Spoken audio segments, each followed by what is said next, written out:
kabal ng Trespico Roma, paano ba malalagyan ng kabal yung kanyang gamit para mabubuhay, para magkakaroon ng kabal, no? Ito yung katanungan ni Kuya na bigyan natin ng kasagutan. Tara! Wala namang agiman, pero nasa puso ang tunay na agiman. Isigaw mo bro, ang lakas ng loob. Kahit walang agiman, laban tayo. Hepeng agiman, boy, walang makakahadlang. Basta nasa puso, tunay na agiman. Yung mawagpalang araw sa inyo lahat. God bless at more blessing po sa lahat. Yan. May katanungan si Kuya about sa Trespico niya. Kung paano magkakaroon ng kabal. Usually ito mga kagimata, ano ko na to? Ito yung katanungan ni Kuya.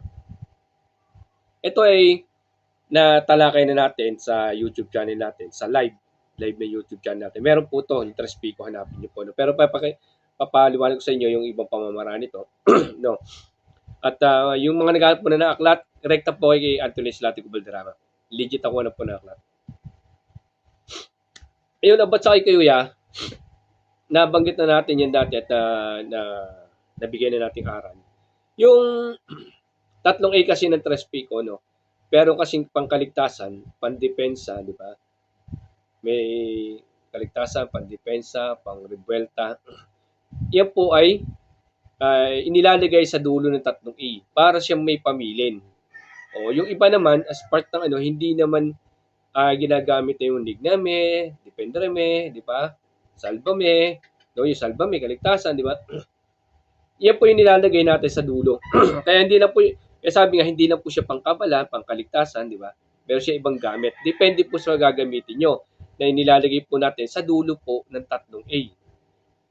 At yung iba, Mercedes Trespico, yung ahami, yung amam, hukaram, aksirikam, mulam, ikam. Walang patalim o bala na tatalab sa aking katawan. Sinusundan niya yung 3A. Yung hayag, excuse po, medyo na tayo. Yung hayag na 3A ay yung aramak na maksadam. Lagyan mo ng salbami sa huli. Pag nilagyan mo salbami sa huli, kaligtasan, iligtas mo ako. Kung ayaw mo ng salbami, iligtas niyo po ako sa aking pupuntahan. Ito yung kanyang sulat po. Ayan po. Screenshot nyo.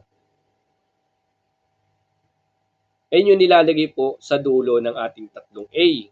No? Meron naman pong ibang pamamaraan yan. Yung iba kasi meron ibang pamamaraan pamagitan sa Trespico. No? Respeto na lang natin po. No? Basta ganun po, sabi ko nga, sa aral namin, okay lang, skip lang kayo. Yung may gusto ng aral ng Team Happy Again. At yan po kasi nagbebase na nagtatanong kasi may nagtanong sa atin. Ito po yung nasa aklat din, kung mababasa nyo, na yan po yung ginagamit. Sa dulo po, may kapaliwanagan niya sa mga aklat ng Trespico na ginagamit yan sa huli ng 3A. Diba? Kung kabala naman, at kasama din kaligtasan naman dyan, samahan nyo ng yung ahami. Yung amam, hukaram, aksirikam, mulam, ikam.